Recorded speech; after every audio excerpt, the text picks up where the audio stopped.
شریعت کے احکام۔ اس آخری باب میں ہم شریعت کے اصول اور خاص خاص احکام بیان کریں گے جن سے تم کو معلوم ہوگا کہ اسلامی شریعت انسان کی زندگی کو کس طرح ایک بہترین ضابطے کا پابند بناتی ہے اور اس ضابطے میں کیسی کیسی حکمتیں رکھی گئی ہیں۔ شریعت کے اصول۔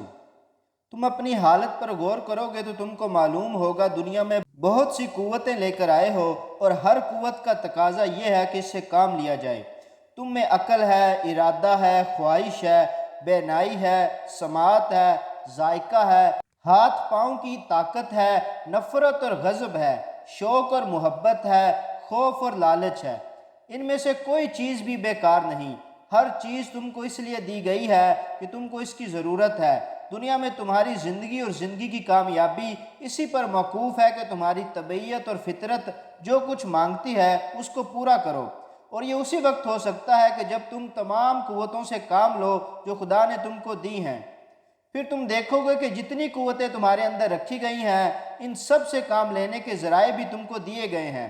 سب سے پہلے تو خود تمہارا اپنا جسم ہے جس میں تمام ضروری آلات موجود ہیں۔ اس کے بعد تمہارے گرد و پیش کی دنیا ہے جس میں ہر طرح کے بے شمار ذرائع پھیلے ہوئے ہیں۔ تمہاری مدد کے لیے خود تمہاری اپنی جنس کے انسان موجود ہیں۔ تمہاری خدمت کے لیے جانور ہیں، نباتات اور جمادات ہیں، زمین اور پانی اور ہوا اور حرارت اور روشنی اور ایسی بے حد و حساب چیزیں ہیں۔ خدا نے ان سب کو اسی لیے پیدا کیا ہے کہ تم ان سے کام لو اور زندگی بسر کرنے میں ان سے مدد حاصل کرو۔ اب ایک دوسری حیثیت سے دیکھو، تم کو جو قوتیں دی گئی ہیں وہ فائدے کے لیے دی گئی ہیں، نقصان کے لیے نہیں دی گئی۔ ان کے استعمال کی صحیح صورت وہی ہو سکتی ہے جس سے صرف فائدہ ہو اور نقصان یا تو بالکل نہ ہو یا اگر ہو بھی تو کم سے کم جو ناگزیر ہو۔ اس کے سوا جتنی صورتیں ہیں عقل کہتی ہے کہ وہ سب غلط ہونی چاہیے۔ مثلا اگر تم کوئی ایسا کام کرو جس میں خود تم کو نقصان پہنچے تو یہ بھی غلطی ہوگی۔ اگر تم اپنی کسی قوت سے ایسا کام لو جس سے دوسرے انسانوں کو نقصان پہنچے تو یہ بھی غلطی ہوگی۔ اگر تم کسی قوت کو اس طرح استعمال کرو کہ جو وسائل تمہیں دیے گئے ہیں وہ فضول ضائع ہوں تو یہ بھی غلطی ہوگی۔ تمہاری عقل خود بھی اس بات کی گواہی دے سکتی ہے کہ نقصان خواہ کسی قسم کا ہو بچنے کے لیے لائق چیز ہے، اور اس کو اگر گوارا کیا جا سکتا ہے تو صرف اسی صورت میں کہ جب اس سے بچنا یا تو ممکن نہ ہو یا اس کے مقابلے میں کوئی بڑا فائدہ ہو۔ اب اس کے بعد اور آگے بڑھو۔ دنیا میں دو قسم کے انسان پائے جاتے ہیں۔ ایک تو وہ جو قصداً اپنی بعض قوتوں کو استعمال اس طرح کرتے ہیں جن سے یا تو خود انہی کی بعض دوسری قوتوں کو نقصان پہنچتا ہے یا دوسرے انسانوں کو پہنچتا ہے، یا ان کے ہاتھوں وہ چیزیں فضول ضائع ہوتی ہیں جو محض فائدہ اٹھانے کے لیے ان کو دی گئی ہیں نہ کہ ضائع کرنے کے لیے۔ دوسرے لوگ وہ ہیں جو قصداً تو ایسا نہیں کرتے مگر ناواقفیت کی وجہ سے ایسی غلطیاں ان سے ہو جاتی ہیں۔ پہلی قسم کے لوگ شریر ہیں اور ان کے لیے ایسے نقصان اور ضابطے کی ضرورت ہے جو ان کو قابو میں رکھے، اور دوسری قسم کے لوگ ناواقف ہیں اور ان کے لیے ایسے علم کی ضرورت ہے جس سے انہیں اپنی قوتوں کے استعمال کی صحیح صورت معلوم ہو جائے۔ خدا نے جو شریعت اپنے پیغمبر کے پاس بھیجی ہے وہ اسی ضرورت کو پورا کرتی ہے۔ وہ تمہاری کسی قوت کو ضائع کرنا نہیں چاہتی، نہ کسی خواہش کو مٹانا چاہتی ہے، نہ کسی جذبے کو فنا کرنا چاہتی ہے۔ وہ تم سے نہیں کہتی کہ دنیا کو چھوڑ دو، جنگلوں اور پہاڑوں میں جا رہو، بھوکے مرو اور ننگے پھرو، نفس کشی کر کے اپنے آپ کو تکلیفوں میں ڈالو اور دنیا کی راحت و آرائش کو اپنے اوپر حرام کر لو۔ ہرگز نہیں، یہ خدا کی بنائی ہوئی شریعت ہے، اور خدا وہی ہے جس نے یہ دنیا انسان کے لیے بنائی ہے۔ وہ اپنے اس کارخانے کو مٹانا اور بے رونق کرنا کیسے پسند کرے گا؟ اس نے انسان کے اندر کوئی قوت بیکار اور بے ضرورت نہیں رکھی، نہ زمین و آسمان میں کوئی چیز اس لیے پیدا کی کہ اس سے کوئی کام نہ لیا جائے۔ وہ تو خود یہ چاہتا ہے کہ دنیا کا یہ کارخانہ پوری رونق کے ساتھ چلے، ہر قوت سے انسان پورا کام لے، دنیا کی ہر چیز سے فائدہ اٹھائے اور ان تمام ذرائع کو استعمال کرے جو زمین اور آسمان میں مہیا کیے گئے ہیں، مگر اس طرح کے جہالت یا شرارت سے نہ تو خود اپنا نقصان کرے نہ دوسروں کو نقصان پہنچائے۔ خدا نے شریعت کے تمام ضابطے اسی غرض کے لیے بنائے ہیں۔ جتنی چیزیں انسان کے لیے نقصان دہ ہیں ان سب کو شریعت میں حرام قرار دیا گیا ہے، اور جو چیزیں مفید ہیں ان کو حلال قرار دیا گیا ہے۔ جن کاموں سے انسان خود اپنا یا دوسروں کا نقصان کرتا ہے ان کو شریعت ممنوع ٹھہراتی ہے اور ایسے تمام کاموں کی اجازت دیتی ہے جو اس کے لیے فائدہ مند ہوں اور کسی کے لیے نقصان دہ نہ ہوں۔ اس کے تمام قوانین اس اصول پر مبنی ہے کہ انسان کو دنیا میں خواہشیں اور ضرورتیں پورا کرنی اور اپنے فائدے کے لیے ہر قسم کی کوشش کرنے کا حق ہے، مگر اس حق سے اس کو اس طرح فائدہ اٹھانا چاہیے کہ جہالت اور شرارت سے وہ دوسروں کے حقوق تلفی نہ کرے، بلکہ جہاں تک ممکن ہو دوسروں کے لیے معاون اور مددگار ہو۔ پھر جن کاموں میں ایک پہلو فائدے کا اور دوسرا پہلو نقصان کا ہو، ان میں شریعت کا اصول یہ ہے کہ بڑے فائدے کے لیے چھوٹا نقصان کو قبول کیا جائے اور بڑے نقصان سے بچنے کے لیے چھوٹے فائدے کو چھوڑ دیا جائے۔ چونکہ ہر شخص ہر زمانے میں ہر چیز اور ہر کام کے متعلق یہ نہیں جانتا اس میں کیا فائدہ اور کیا نقصان ہے، اس لیے خدا نے جس کے علم سے کائنات کا کوئی راز چھپا ہوا نہیں، انسان کی پوری زندگی کے لیے ایک صحیح ضابطہ بنا دیا۔ اس ضابطے کی بہت سی مصلحتیں ہیں، اب سے صدیوں پہلے لوگوں کی سمجھ میں نہیں آتی تھی، مگر اب علم کی ترقی نے اس پر سے پردہ اٹھا دیا ہے۔ بہت سی مصلحتوں کو اب بھی لوگ نہیں سمجھتے، مگر جتنا علم ترقی کرے گا وہ ظاہر ہوتی چلے جائیں گی۔ جو لوگ خود اپنے ناقص علم اور اپنی ناقص عقل پر بھروسہ رکھتے ہیں وہ صدیوں تک غلطیاں کرنے اور ٹھوکریں کھانے کے بعد آخر کار اسی شریعت کے کسی نہ کسی قاعدے کو اختیار کرنے پر مجبور ہوئے ہیں۔ مگر جن لوگوں نے خدا کے رسول پر بھروسہ کیا وہ جہالت اور ناواقفیت کے نقصانات سے محفوظ ہیں، کیونکہ ان کو خواہ مصلحتوں کا علم ہو یا نہ ہو وہ ہر حال میں محض رسول خدا صلی اللہ علیہ وسلم کے اعتماد پر ایسے قانون کی پابندی کرتے ہیں جو خالص اور صحیح علم کے مطابق بنایا گیا ہے۔ حقوق کی 4 قسمیں۔ شریعت کی روح سے ہر انسان پر 4 قسم کے حقوق عائد ہوتے ہیں۔ ایک خدا کے حقوق، دوسرے خود اس کے نفس اور جسم کے حقوق، تیسرے بندوں کے حقوق، چوتھے ان چیزوں کے حقوق جن کو خدا نے اس کے اختیار میں دیا ہے تاکہ وہ ان سے کام لے اور فائدہ اٹھائے۔ انہی 4 حقوق کو سمجھنا اور ٹھیک ٹھیک ادا کرنا ایک سچے مسلمان کا فرض ہے۔ شریعت ان تمام حقوق کو الگ الگ بیان کرتی ہے اور ان کو ادا کرنے کے لیے ایک ایسے طریقے مقرر کرتی ہے کہ ایک ساتھ سب حقوق ادا ہوں اور حتی الامکان کوئی حق تلفی نہ ہونے پائے۔ خدا کے حقوق۔ خدا کا سب سے پہلا حق یہ ہے کہ انسان صرف اسی کو خدا مانے اور اس کے ساتھ کسی کو شریک نہ کرے۔ یہ حق کلمہ لا الہ الا اللہ پر ایمان لانے سے ادا ہو جاتا ہے، جیسا کہ ہم پہلے تم کو بتا چکے ہیں۔ خدا کا دوسرا حق یہ ہے کہ جو ہدایت اس کی طرف سے آئے ہیں اس کو سچے دل سے تسلیم کیا جائے۔ یہ حق محمد رسول اللہ پر ایمان لانے سے ادا ہوتا ہے اور اس کی تفصیل بھی ہم نے پہلے تم کو بتا دی ہے۔ خدا کا تیسرا حق یہ ہے کہ اس کی فرما برداری کی جائے۔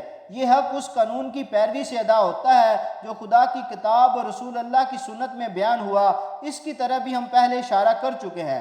خدا کا چوتھا حق یہ ہے کہ اس کی عبادت کی جائے۔ اسی حق کو ادا کرنے کے لیے وہ فرائض انسان پر عائد کیے گئے ہیں جن کا ذکر پچھلے باب میں کیا گیا۔ چونکہ یہ حق تمام حقوق پر مقدم ہے اس لیے اس کو ادا کرنے میں دوسرے حقوق کی قربانی کسی نہ کسی حد تک ضروری ہے۔ مثلا نماز، روزہ وغیرہ فرائض کو ادا کرنے میں انسان خود اپنے نفس اور جسم کے بہت سے حقوق قربان کرتا ہے۔ نماز کے لیے انسان صبح اٹھتا ہے اور ٹھنڈے پانی سے وضو کرتا ہے، رات اور دن میں کئی بار اپنے ضروری کام اور اپنے دلچسپ تفریحات کو چھوڑتا ہے، رمضان میں مہینے بھر بھوک پیاس اور خواہشات کو روکنے کی تکلیف اٹھاتا ہے، زکوٰۃ ادا کرنے میں اپنے مال کی محبت کو خدا کی محبت پر قربان کرتا ہے، حج میں سفر کی تکلیف اور مال کی قربانی گوارا کرتا ہے، جہاد میں خود اپنی جان اور مال قربان کر دیتا ہے۔ اسی طرح دوسرے لوگوں کے حقوق بھی خدا کے حق پر کم و بیش قربان کیے جاتے ہیں۔ مثلا نماز میں ایک ملازم اپنے آقا کا کام چھوڑ کر اپنے بڑے آقا کی عبادت کے لیے جاتا ہے، حج میں ایک شخص سارے کاروبار ترک کر کے مکہ معظمہ کا سفر کرتا ہے، اس میں بہت سے لوگوں کے حقوق متاثر ہوتے ہیں، جہاد میں انسان محض خدا کی خاطر جان لیتا ہے اور جان دیتا ہے۔ اسی طرح بہت سی وہ چیزیں بھی اللہ کے حق پر فدا کی جاتی ہیں جو انسان کے اختیار میں ہیں، مثلا جانوروں کی قربانی اور مال کا صرفہ۔ لیکن اللہ تعالیٰ نے اپنے حقوق کے لیے ایسی حدیں مقرر کر دی ہیں کہ اس کے جس حق کو ادا کرنے کے لیے دوسرے حقوق کو جتنی قربانی ضروری ہے اس سے زیادہ نہ کی جائے۔ مثلا نماز کو لو، خدا نے جو نمازیں تم پر فرض کر دی ہیں ان کو ادا کرنے میں ہر طرح کی سہولتیں رکھی ہیں۔ وضو کے لیے پانی نہ ملے یا بیمار ہو تو تیمم کر لو، سفر میں ہو تو نماز قصر کر لو، بیمار ہو تو بیٹھ کر یا لیٹ کر پڑھ لو، پھر نماز میں جو کچھ پڑھا جاتا ہے وہ بھی اتنا زیادہ نہیں کہ ایک وقت کی نماز میں چند منٹ سے زیادہ صرف ہوں۔ سکون کے اوقات میں انسان چاہے تو پوری سورۃ بقرہ پڑھ لے، مگر کاروبار کے اوقات میں لمبی نماز پڑھنے سے روک دیا گیا۔ پھر فرض نمازوں سے بڑھ کر اگر کوئی شخص نفل نماز پڑھنا چاہے تو خدا اس سے خوش ہوتا ہے، مگر خدا یہ نہیں چاہتا کہ تم رات کی نیند اور دن کا آرام اپنے اوپر حرام کر لو، یا اپنی روزی کمانے کے اوقات کو نمازیں پڑھنے میں صرف کر دو، یا بندگان خدا کے حقوق تلف کر کے نمازیں پڑھتے چلے جاؤ۔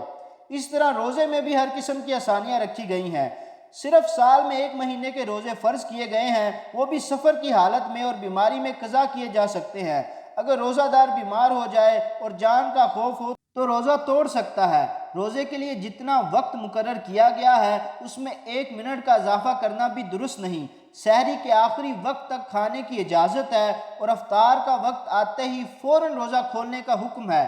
فرض روزوں کے علاوہ اگر کوئی شخص نفل روزے رکھے تو یہ خدا کی مزید خوشنودی کا سبب ہوگا، مگر خدا اس کو پسند نہیں کرتا کہ تم پے در پے روزے رکھتے چلے جاؤ اور اپنے آپ کو اتنا کمزور کر لو کہ دنیا کے کام کاج نہ کر سکو۔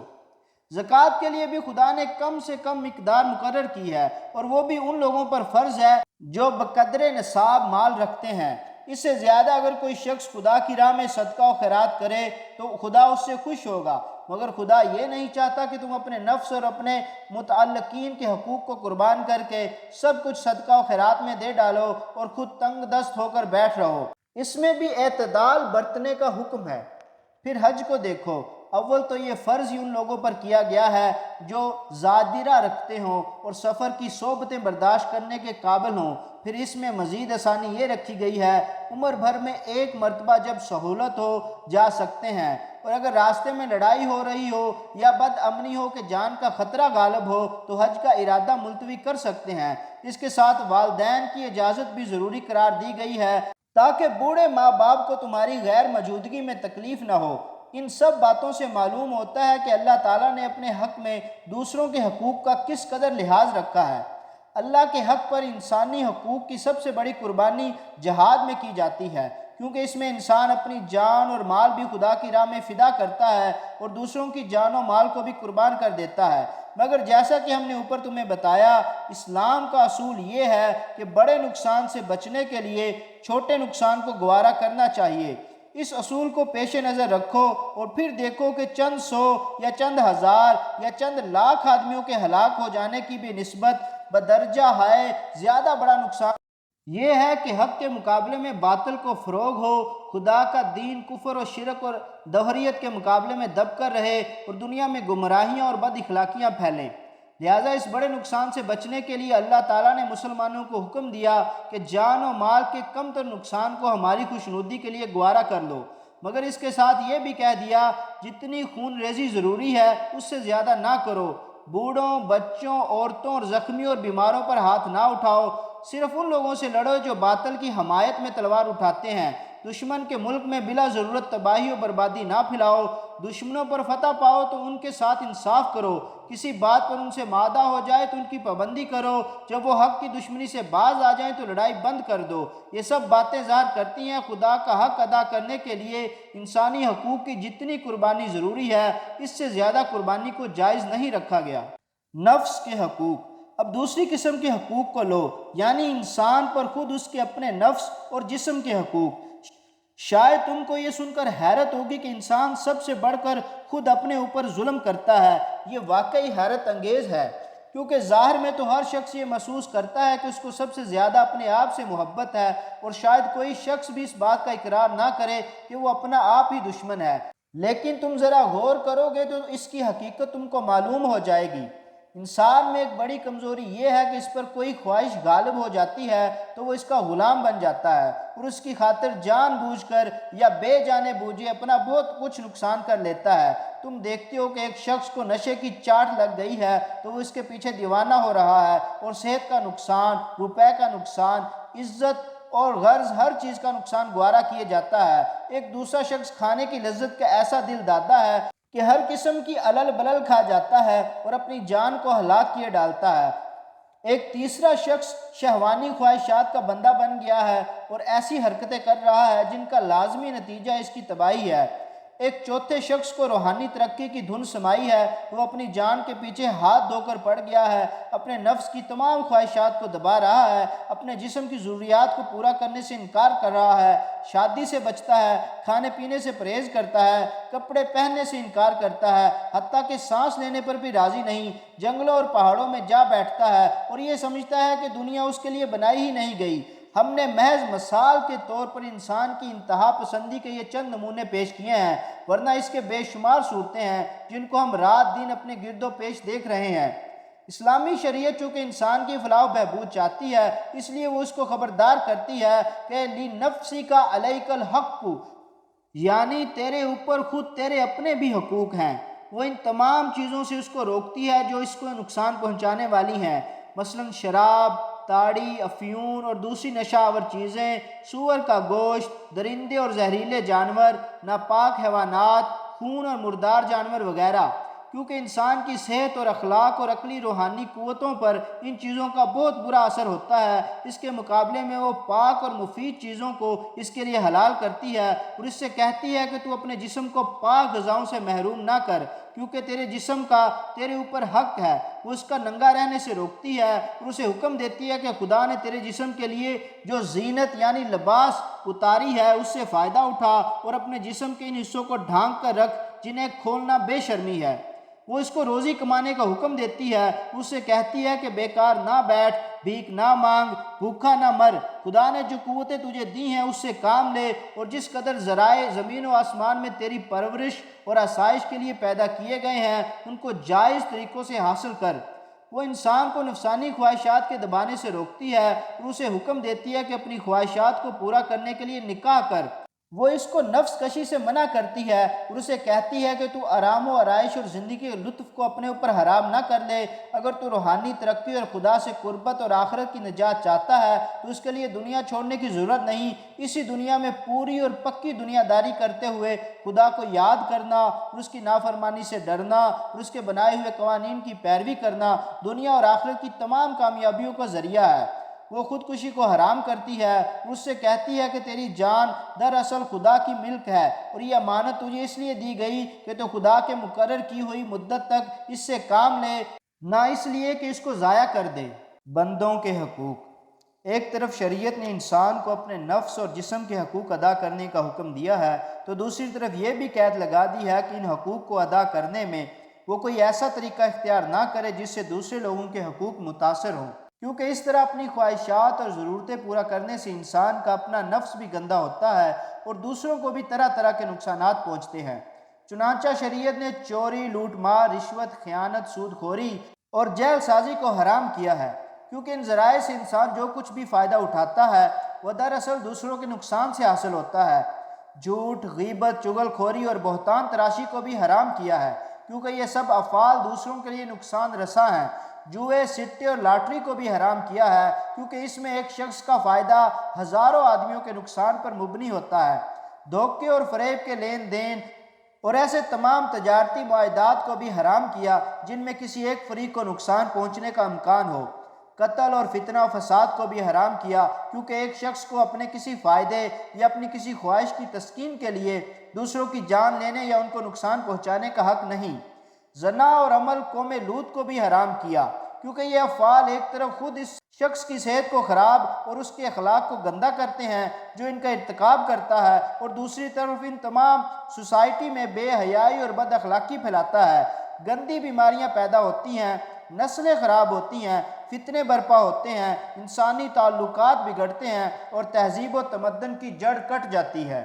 یہ تو وہ پابندیاں ہیں جو شریعت نے اس غرض سے لگائی ہے کہ ایک شخص اپنے نفس اور جسم کے حقوق ادا کرنے کے لیے دوسروں کے حقوق تلف نہ کرے، مگر انسانی تمدن کی ترقی اور فلاح و بہبود کے لیے صرف اتنا ہی کافی نہیں کہ ایک شخص دوسرے شخص کو نقصان نہ پہنچائے، بلکہ اس کے لیے یہ بھی ضروری ہے کہ لوگوں میں باہمی تعلقات اس طرح قائم کیے جائیں وہ سب ایک دوسرے کی بہتری میں مددگار ہوں۔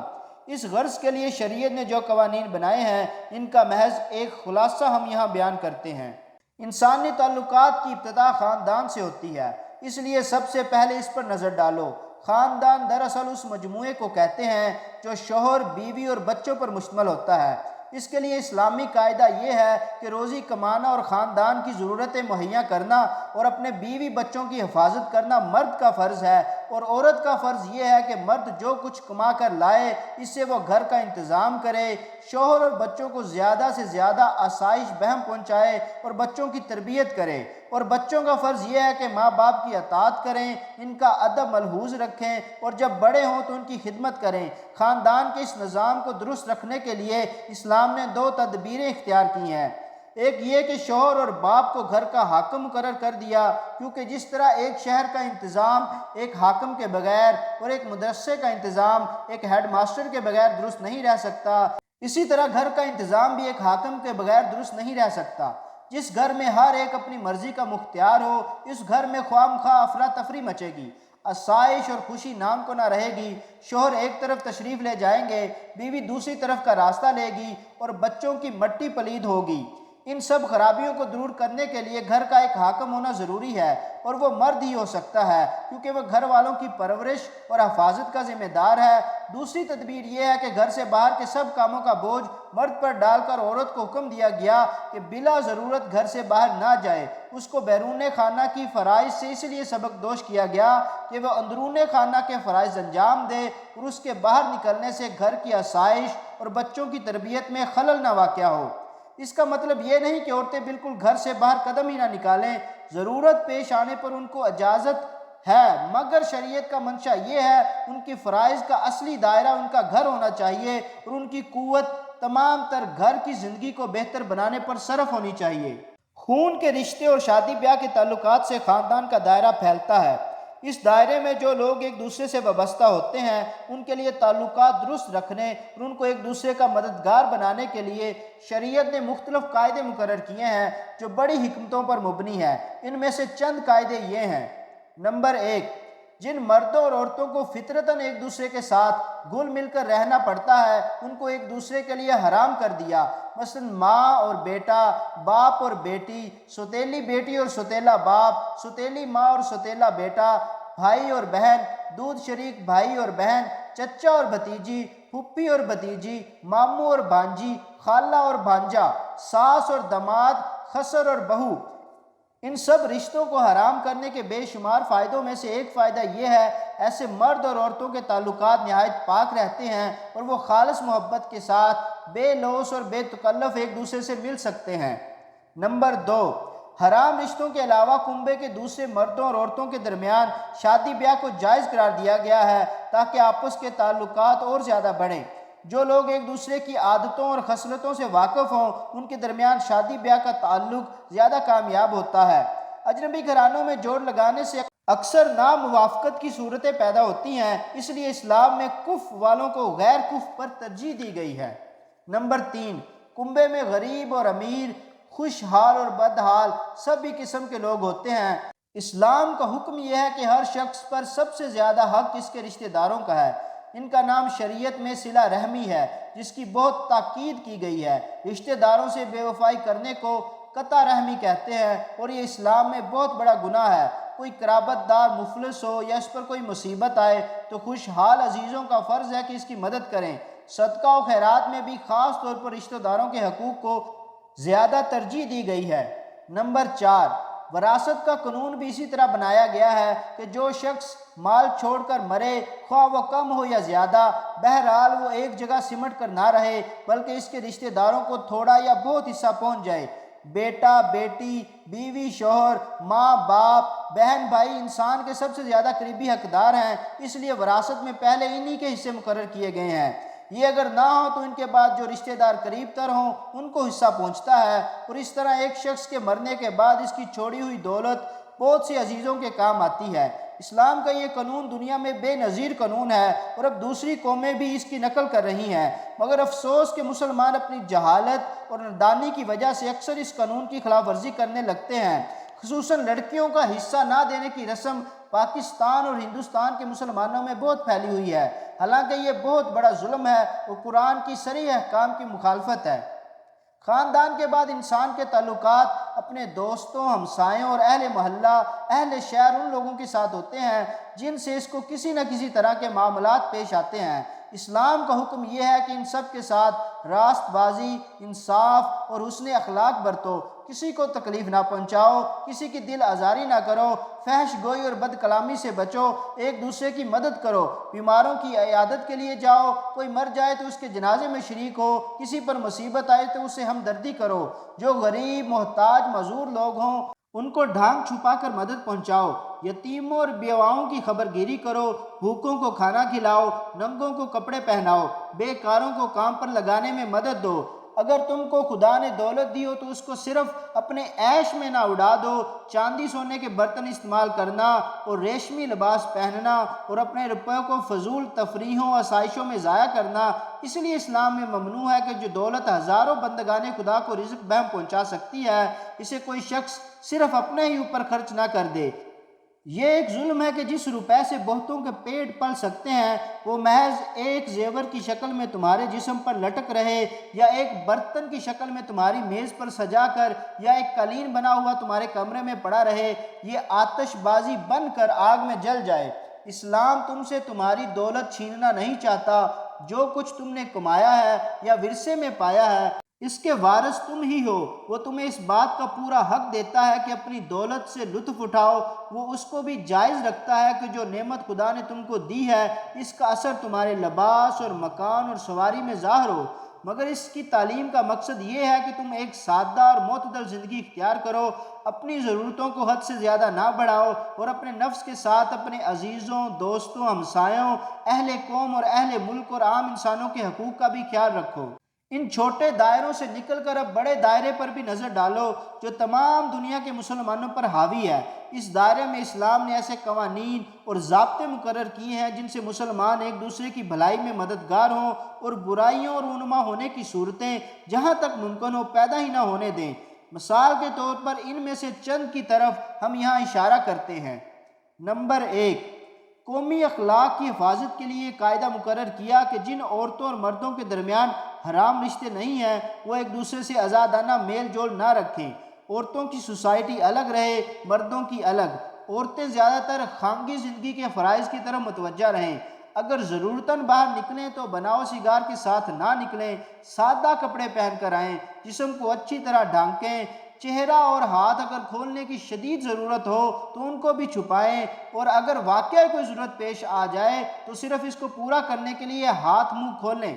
اس کے ساتھ مردوں کو حکم دیا گیا کہ غیر عورتوں کی طرف دیکھنے سے پرہیز کریں، اچانک نظر پڑ جائے تو نظر ہٹا لیں، دوبارہ دیکھنے کی کوشش کرنا معیوب ہے اور ان سے ملنے کی کوشش معیوب تر۔ ہر مرد اور عورت کا فرض ہے کہ وہ اپنے اخلاق کی حفاظت کرے، اور خدا نے خواہشات نفسانی کو پورا کرنے کے لیے نکاح کا جو دائرہ مقرر کر دیا ہے اس سے باہر نکلنے کی کوشش کیا مانی، خواہش بھی اپنے دل میں پیدا نہ ہونے دیں۔ نمبر 2، قومی اخلاق کی حفاظت کے لیے یہ قاعدہ مقرر کیا گیا، کوئی مرد گھٹنے اور ناف کے درمیان کا حصہ اور کوئی عورت چہرے اور ہاتھ کے سوا اپنے جسم کا کوئی حصہ کسی کے سامنے نہ کھولے، خواہ وہ اس کا قریبی عزیز ہی کیوں نہ ہو۔ اس کو شریعت کی زبان میں ستر کہتے ہیں اور اس کا چھپانا ہر مرد اور عورت پر فرض ہے۔ اسلام کا مقصد یہ ہے کہ لوگوں میں حیا کا مادہ پیدا ہو اور وہ بے حیائیاں نہ پھیلا سکیں جن سے آخرکار بد اخلاقی پیدا ہوتی ہے۔ نمبر 3، اسلام ایسی تفریحوں اور مشغلوں کو بھی پسند نہیں کرتا جو اخلاق کو خراب کرنے والے اور بری خواہشات کو ابھارنے والے اور وقت اور صحت اور روپے کو ضائع کرنے والے ہوں۔ تفریح بجائے خود نہایت ضروری چیز ہے۔ انسان میں زندگی کی روح اور عمل کی طاقت پیدا کرنے کے لیے کام اور محنت کے ساتھ اس کا ہونا بھی لازم ہے، مگر وہ ایسی ہونی چاہیے جو روح کو تازہ کرنے والی ہو، نہ کہ اور زیادہ غلیظ اور خسیف بنانے والی۔ بیہودہ تفریحیں جن میں ہزاروں آدمی ایک ساتھ بیٹھ کر جرائم کے فرضی واقعات اور بے شرمی کے نظارے دیکھتے ہیں، تمام قوموں کے اخلاق و عادات کو بگاڑنے والی چیزیں ہیں، خواہ بظاہر کیسی ہی خوش نما ہوں۔ نمبر 4، قومی اتحاد اور فلاح و بہبود کے لیے مسلمانوں کو تاکید کی گئی، آپس کی مخالفت سے بچیں، فرقہ بندی سے پرہیز کریں، کسی معاملے میں اختلاف رائے ہو تو نیک نیتی کے ساتھ قرآن اور حدیث سے اس کا فیصلہ کرنے کی کوشش کریں، اگر تصفیہ نہ ہو سکے تو آپس میں لڑنے کی بجائے خدا پر اس کا فیصلہ چھوڑ دیں۔ قومی فلاح و بہبود کے کاموں میں ایک دوسرے کی معاونت کریں، اپنے قوم کے سرداروں کی اطاعت کرتے رہیں، جھگڑے برپا کرنے والوں سے الگ ہو جائیں اور آپس کی لڑائیوں سے اپنی طاقت کو برباد اور اپنی قوم کو رسوا نہ کریں۔ نمبر 5، مسلمانوں کو غیر مسلم قوموں سے علوم و فنون حاصل کرنے اور ان کے کارآمد طریقے سیکھنے کی پوری اجازت ہے، مگر زندگی میں ان کی نقالی کرنے سے روک دیا گیا۔ ایک قوم دوسری قوم کی نقالی اسی وقت کرتی ہے جو وہ اپنی ذلت اور کمتری تسلیم کر لیتی ہے۔ یہ غلامی کی بدترین قسم ہے، اپنی شکست کا کھلا ہوا اعلان ہے، اور اس کا آخری نتیجہ یہ ہے کہ نقالی کرنے والی قوم کی تہذیب فنا ہو جاتی ہے۔ اس لیے رسول اللہ صلی اللہ علیہ وسلم نے غیر قوموں کی مشابہت اختیار کرنے سے سختی سے منع فرمایا۔ یہ بات معمولی عقل کا آدمی بھی سمجھ سکتا ہے کہ کسی قوم کی طاقت اس کے لباس یا اس کے طرز زندگی کی وجہ سے نہیں ہوتی، بلکہ اس کے علم اور اس کی تنظیم اور اس کی قوت عمل کے سبب ہوتی ہے۔ بس اگر طاقت حاصل کرنا چاہتے ہو تو وہ چیزیں لو جن سے قومیں طاقت حاصل کرتی ہیں، نہ کہ وہ چیزیں جن سے قومیں غلام ہوتی ہیں، اور آخر کار دوسروں میں جذب ہو کر اپنی قومی ہستی ہی فنا کر دیتی ہیں۔ غیر مسلموں کے ساتھ برتاؤ کرنے میں مسلمانوں کو تعصب اور تنگ نظری کی تعلیم نہیں دی گئی۔ ان کے بزرگوں کو برا کہنے یا ان کے مذہب کی توہین کرنے سے منع کیا گیا ہے، ان سے خود جھگڑا نکالنے سے بھی روکا گیا ہے۔ وہ اگر ہمارے ساتھ صلح و آشتی رکھیں اور ہمارے حقوق پر دست درازی نہ کریں تو ہم کو بھی ان کے ساتھ صلح رکھنے اور دوستی کا برتاؤ کرنے اور انصاف کے ساتھ پیش آنے کی تعلیم دی گئی ہے۔ ہماری اسلامی شرافت کا تقاضا یہ ہے کہ ہم سب سے بڑھ کر انسانی ہمدردی اور خوش اخلاقی برتیں۔ کج اخلاقی اور ظلم اور تنگ دلی مسلمانوں کی شان سے بعید ہے۔ مسلمان دنیا میں اس لیے پیدا کیا گیا کہ حسن اخلاق اور شرافت اور نیکی کا بہترین نمونہ بنے اور اپنے اصولوں سے دلوں کی تسخیر کرے۔ تمام مخلوقات کے حقوق۔ اب ہم مختصراً چوتھی قسم کے حقوق بیان کریں گے۔ خدا نے اپنی بے شمار مخلوق پر انسان کو اختیارات عطا کیے ہیں۔ انسان اپنی قوت سے ان کو تابع کرتا ہے، ان سے کام لیتا ہے، ان سے فائدہ اٹھاتا ہے۔ بالا تر مخلوق ہونے کی حیثیت سے اس کو ایسا کرنے کا پورا حق حاصل ہے، مگر اس کے مقابلے میں ان چیزوں کے بھی حقوق انسان پر ہیں، اور وہ حقوق یہ ہیں کہ انسان ان کو فضول ضائع نہ کرے، ان کو بلا ضرورت نقصان یا تکلیف نہ پہنچائے، اپنے فائدے کے لیے ان کو کم سے کم اور اتنا ہی نقصان پہنچائے جو ضروری ہو، اور ان کو استعمال کرنے کے لیے بہتر سے بہتر طریقے اختیار کرے۔ شریعت میں اس کے متعلق بکثرت احکام بیان ہوئے۔ مثلاً جانوروں کو صرف ان کے نقصان سے بچنے کے لیے یا غذا کے لیے ہلاک کرنے کی اجازت دی گئی ہے، مگر بلا ضرورت کھیل اور تفریح کے لیے ان کی جان لینے سے روکا گیا۔ کھانے کے جانوروں کو ہلاک کرنے کے لیے ذبح کا طریقہ مقرر کیا گیا، جو حیوان سے مفید گوشت حاصل کرنے کا سب سے زیادہ بہتر طریقہ ہے۔ اس کے سوا جو طریقے ہیں وہ اگر کم تکلیف دہ ہیں تو گوشت کے بہت سے فائدے ان میں ضائع ہو جاتے ہیں، اور اگر گوشت کے فائدے محفوظ رکھنے والے ہیں تو ذبح کرنے کے طریقے سے زیادہ تکلیف دہ ہیں۔ اسلام ان دونوں پہلوؤں سے بچنا چاہتا ہے۔ اسلام میں جانوروں کو تکلیف دے کر بے رحمی کے ساتھ مارنا سخت مکروہ ہے۔ وہ زہریلے جانوروں اور درندوں کو صرف اس لیے مارنے کی اجازت دیتا ہے کہ انسانی جان ان کی جان سے زیادہ قیمتی ہے، مگر ان کو بھی عذاب دے کر مارنا جائز نہیں رکھتا۔ جو حیوانات سواری اور بار برداری کے کام آتے ہیں ان کو بھوکا رکھنے اور ان سے سخت مشقت دینے، ان کو بے رحمی کے ساتھ مارنے پیٹنے سے منع کرتا ہے۔ پرندوں کو خام خواہ قید کرنا بھی مکروہ قرار دیتا ہے۔ جانور تو جانور، اسلام اس کو بھی پسند نہیں کرتا کہ درختوں کو بے فائدہ نقصان پہنچایا جائے۔ تم ان کے پھل پھول توڑ سکتے ہو، مگر انہیں خام خواہ برباد کرنے کا تمہیں کوئی حق نہیں۔ نباتات تو پھر بھی جان رکھتے ہیں۔ اسلام کسی بے جان چیز کو بھی فضول ضائع کرنا جائز نہیں رکھتا، حتیٰ کہ پانی کو بھی خام خواہ بہانے سے منع کرتا ہے۔ عالمگیر اور دائمی شریعت۔